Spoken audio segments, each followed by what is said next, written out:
बिस्मिल्लाहिर्रहमानिर्रहीम। अस्सलाम वालेकुम नाज़रीन, इस व्लॉग में आपको अपडेट करेंगे। डीआईजी इन्वेस्टिगेशन लाहौर ने एक प्रेस कॉन्फ्रेंस की है और बहुत एफिशिएंसी दिखाते हुए कुछ तफ्तीश के हक़ाइक़ सामने रखे हैं, भरपूर इंकशाफात रखे हैं। लतीफ़ खोसा साहब के घर पे जो फायरिंग हुई थी जिसमें उनके एक मुलाजिम की टांग पे भी गोली लगी थी, तो उन्होंने कहा जी कि हमने मुलजिम पकड़ लिया है और वो मुलजिम जो है उसका नाम मोहसिन लांबा है और ये वो बंदा है जिसको ज़ुबैर नियाज़ी जो पाकिस्तान तहरीक-ए-इंसाफ़ के रहनुमा है, उन्होंने 10 लाख रुपए दिए थे और कहा था कि लतीफ़ खोसा के घर पे फायरिंग करो और मकसद ये था कि वकला कम्युनिटी और हुकूमत के माबैन खलीज पैदा करनी थी, लिहाजा वो फायरिंग करा दी गई हैं। और ये डीआईजी इन्वेस्टिगेशन लाहौर की प्रेस कॉन्फ्रेंस है और उन्होंने कहा जी कि हम तफ्तीश मुकम्मल कर चुके हैं और ये हमारी तफ्तीश का कंक्लूजन है, उसका नतीजा, और असल मुलजिम को हमने पकड़ लिया। और ये लांबा जो है, मोहसिन लांबा है या लंबा है पता नहीं, और तो इसने फायरिंग की थी और ज़ुबैर नियाज़ी के कहने पे की थी। अच्छा, अब this seems very weird kind of a conclusion of N investigation, क्योंकि पाकिस्तान तहरीक-ए-इंसाफ़ और लतीफ़ खोसा साहब जो हैं उनके माबैन तो ताल्लुकात बिल्कुल ठीक हैं, बल्कि लतीफ़ खोसा साहब जो हैं वो काफ़ी पाकिस्तान तहरीक-ए-इंसाफ़ को कॉन्स्टिट्यूशनल और लीगल पॉइंट ऑफ व्यू से सपोर्ट कर रहे हैं। और मेरे प्रोग्राम्स वगैरह में भी जब वो आए तो उन्होंने मुझे कहा कि असल में जो इस हुकूमत ने किया है वो इन्होंने ये किया है कि इन्होंने आइन को जो है पामाल किया है, कानून को पामाल किया है, और इस वजह से मैं जो हूँ, क्योंकि मैं आइन की बात करता हूँ, कानून की बात करता हूँ, तो वो इमरान खान को सपोर्ट करती है वन वे और दी अदर। तो ये लोग कहते हैं कि मैं इमरान खान को सपोर्ट कर रहा हूँ, लेकिन दरअसल मैं आइन और कानून को सपोर्ट कर रहा हूँ। तो ये उन्होंने मुझे भी कहा। और आपको पता है कि इमरान खान के वकील भी वो उधर कोयटा में जो कत्ल का केस इमरान खान के ऊपर डाला गया उसमें भी वो उनकी वकालत कर रहे हैं। मिलिट्री कोर्ट्स की क़यादत के ख़िलाफ़ जो पिटिशन सुप्रीम कोर्ट में एतजाज़ एहसन साहब ने डाली है बतौर पिटिशनर, उसमें भी वो वकील हैं और उसमें भी वो बहस कर चुके हैं और इस वक्त बिल्कुल फोकस में हैं। तो पाकिस्तान तहरीक-ए-इंसाफ़ के साथ तो उनके मामलात बिल्कुल ठीक हैं। तो पाकिस्तान तहरीक-ए-इंसाफ़ का कोई रहनुमा लतीफ़ खोसा के घर पर फायरिंग क्यों करवाएगा, ये सवाल मेरे ज़हन में भी आया। लेकिन थोड़ी देर बाद ही लतीफ़ खोसा ने और एतजाज़ एहसन ने, दोनों वकला रहनुमा, उन्होंने एक प्रेस कॉन्फ्रेंस कर दी और उसमें लतीफ़ खोसा साहब ने फिर ये कहा कि ये जो सारी कहानी बनाई गई है, मेरा ज़ुबैर नियाज़ी से क्या लेना देना, असल मुलज़िमान को पकड़ें, ये रिवाज बना दिया इन्होंने कि बस नियाज़ी होना चाहिए, जिसको भी पकड़ना है वो नियाज़ी होना चाहिए। और फिर उन्होंने कहा कि इस डीआईजी की इस प्रेस कॉन्फ्रेंस को मैं मुस्तरद करता हूँ। वो उन्होंने कहा कि जब ये वाक़या हुआ है उससे पहले मैंने एक प्रेस कॉन्फ्रेंस की थी, वो कुछ लोगों को पसंद नहीं आई थी, और ये जो हुकूमत है ये इसी तरह पहले भी करती आई है। सानिया मॉडल टाउन में जो असल मुलज़िमान थे वो नहीं पकड़े गए, उनको छोड़ दिया गया। तो इस केस में भी उन्होंने कहा कि ये डीआईजी ने क्या प्रेस कॉन्फ्रेंस की है, इसको मैं मुस्तरद करता हूँ। ना तो मेरा मोहसिन लांबे से कुछ लेना देना, ना मेरा ज़ुबैर नियाज़ी से कुछ लेना देना। तो ज़ुबैर नियाज़ी जो है वो मेरे ऊपर फायरिंग क्यों करवाएगा, और ये तफ्तीश दुरुस्त नहीं है। और उन्होंने टोटली इसको रिजेक्ट कर दिया लतीफ़ खोसा साहब ने। उसके बाद एतजाज़ एहसन साहब ने बात की और उन्होंने कहा कि ये बड़ा भोंडा और बेहुदा किस्म का इंकशाफ है जो कि किया गया है पंजाब पुलिस की तरफ से, डीआईजी इन्वेस्टिगेशन की तरफ से। और उन्होंने फिर सानिया 9 मई के वाक़े का जिक्र करते हुए आईजी पंजाब से कहा कि मैं तो हमेशा आईजी पंजाब से पूछता हूँ कि 9 मई को वो कहाँ था। मतलब कि एक जो वाक़या हुआ है, ये कई वाक़यात हुए हैं 9 मई को और मुख्तलिफ़ मकामात पर हुए हैं, तो पूरे पंजाब में जहाँ पे भी वो हुए हैं वहाँ पे किसी एक जगह पर भी पंजाब पुलिस क्यों मौजूद नहीं थी प्रोटेक्शन देने के लिए, सिक्योर करने के लिए, और वो लोग जो वहाँ पे एहतजाज करने के लिए आ रहे थे या तोड़फोड़ करने के लिए आ रहे थे उनको रोकने के लिए। तो उन्होंने कहा कि कम से कम भी अगर देखा जाए तो ये आईजी पंजाब की कोताही है, गफलत है, नाअहली है। यानी कि अगर इस चीज़ को माइनस भी कर दें कि आईजी पंजाब की कोई साजिश है, तो कम से कम भी देखा जाए तो आईजी पंजाब की कोताही है, गफलत है, नाअहली, because he was supposed to provide security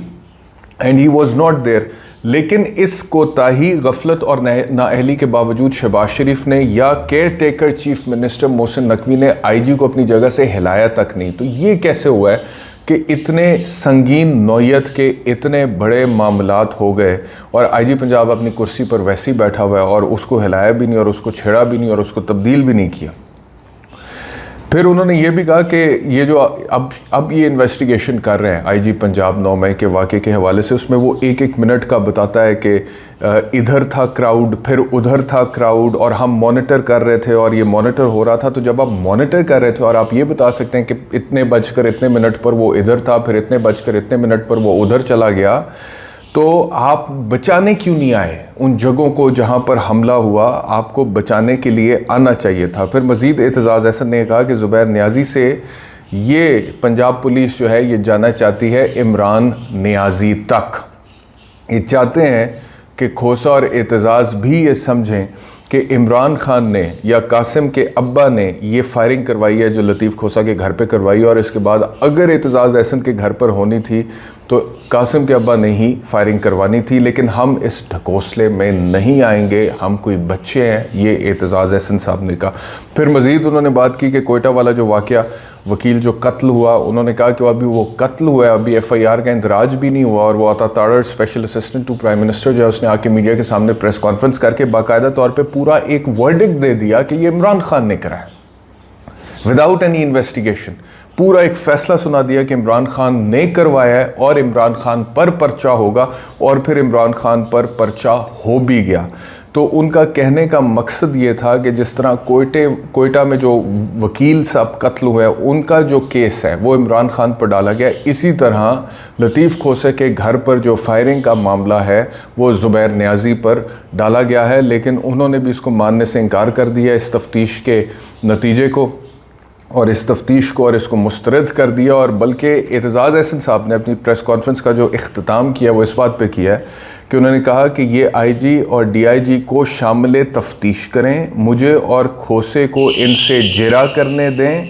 9 मई की वारदात के पीछे आपको सही बंदे निकाल देंगे। इस जुमले पर एतजाज़ अहसन साहब ने अपनी प्रेस कॉन्फ्रेंस का इख्तिताम किया है, ये कहते हुए कि इन दोनों को शामिल तफ्तीश करें और हमें इन पे जिरा करने दें। तो इस वाक़े के भी सही तफ्तीश हो जाएगी और 9 मई के वाक़े की भी सही तफ्तीश हो जाएगी अगर इन दोनों को शामिल तफ्तीश कर ले और हमें जिरा करने दें। तो एक तो ये अपडेट है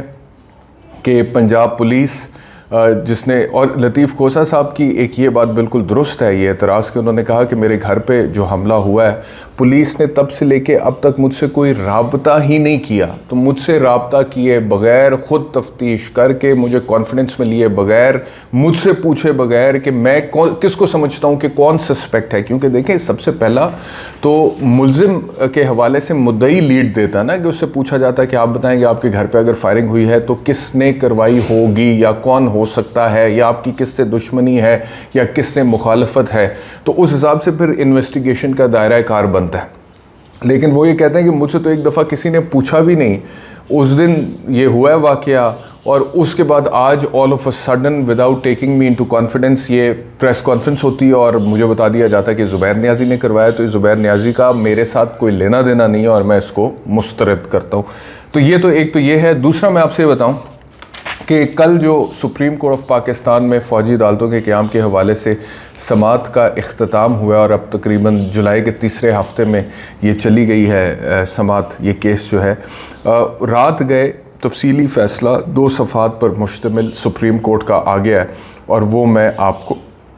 बताना चाहता हूँ क्योंकि फ़ैसला सॉलिड है। फ़ैसला जो है उसमें ये है कि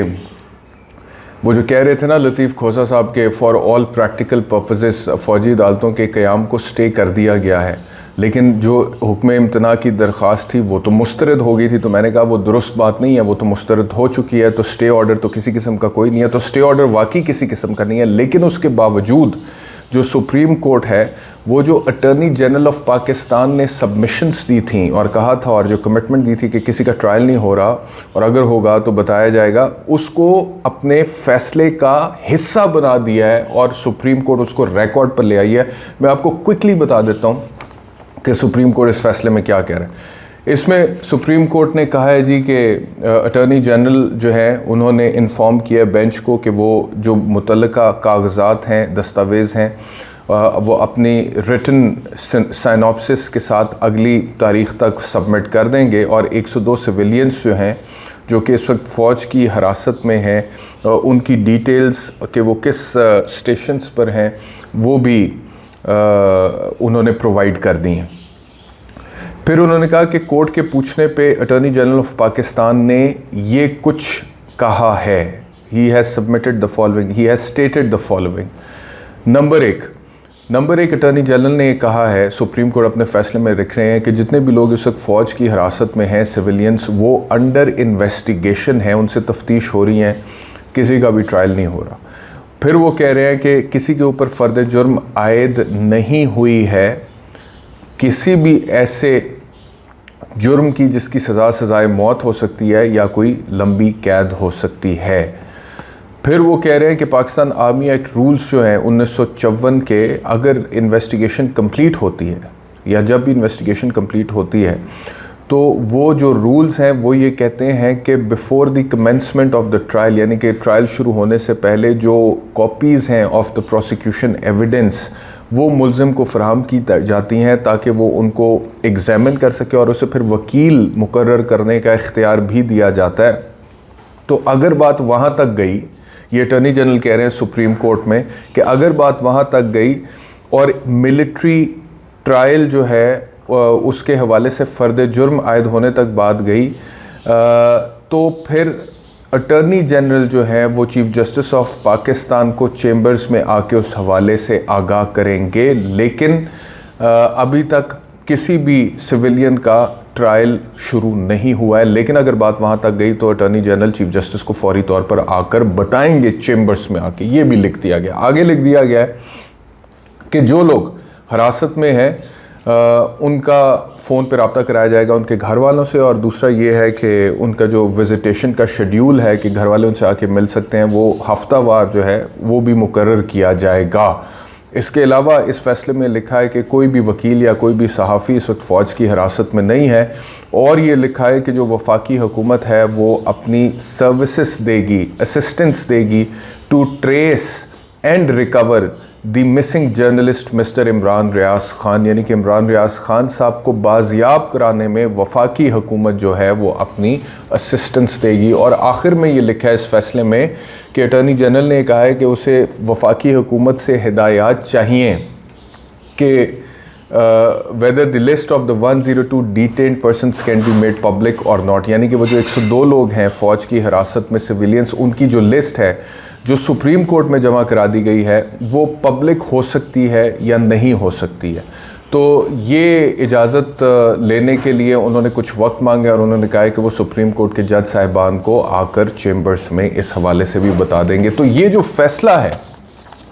ये फ़ैसला जो है इसमें अटॉर्नी जनरल ऑफ पाकिस्तान की जितनी भी सबमिशंस हैं वो सारी की सारी जो है सुप्रीम कोर्ट रिकॉर्ड पर ले आई है, जिसमें अटॉर्नी जनरल कह रहे हैं कि अभी सिर्फ इन्वेस्टिगेशन हो रही है, कोई ट्रायल नहीं हो रहा, कोई फ़र्द जुर्म आयद नहीं हुई है,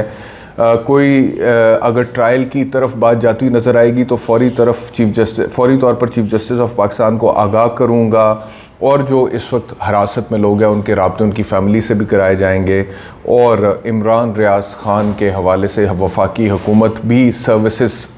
प्रोवाइड करेगी, असिस्टेंस देगी उनको बाज़ियाब कराने के लिए। तो ये सब कुछ रिकॉर्ड पे आ गया। अब अगर कल को वो लोग जो इस वक्त हिरासत में हैं सिविलियंस, उनका ट्रायल पता लगता है कि हो रहा था या शुरू हो चुका था, लेकिन अटॉर्नी जनरल ने सुप्रीम कोर्ट ऑफ पाकिस्तान में ये स्टेटमेंट दिया था कि कोई ट्रायल नहीं हो रहा, तो फिर supreme court attorney general of Pakistan से ये पूछने की मिजाज होगी कि आपने गलत स्टेटमेंट कोर्ट में क्यों दिया। And this could also lead to contempt proceedings, कि अगर जानबूझ के अदालत को मिसगाइड किया जाए और अदालत में कोई गलत स्टेटमेंट दिया जाए तो उससे तौहीन अदालत की कार्रवाई का आगाज़ भी हो सकता है। तो supreme court attorney general of Pakistan से ये पूछ भी सकती है और तौहीन अदालत की कोई कार्रवाई का आगाज़ भी कर सकती है अगर कल को ये पता लगता है कि अटॉर्नी जनरल ऑफ पाकिस्तान ने कोई गलत बयान अदालत में जमा कराया था। और फिर अगर सुप्रीम कोर्ट को ये पता लगता है कि अटॉर्नी जनरल ने तो जो किया सो किया था, लेकिन ट्रायल शुरू था, तो वो जो ट्रायल हुआ है सुप्रीम कोर्ट में बताया गया कि अटॉर्नी जनरल कह रहे हैं कि कोई ट्रायल नहीं हो रहा, लेकिन अगर ट्रायल हो रहा था तो उस ट्रायल की क्या कानूनी हैसियत है या अहमियत है या उसकी क्या लीगैलिटी है, इसका फ़ैसला भी फिर सुप्रीम कोर्ट करने की मिजाज होगी। तो ये कल के ऑर्डर की तफसीलात थी, मैंने कहा कि आप लोगों को बता दें। बहुत बहुत शुक्रिया वीलॉग देखने के लिए, अपना बहुत बहुत ख्याल रखिए। अल्लाह हाफ़िज़।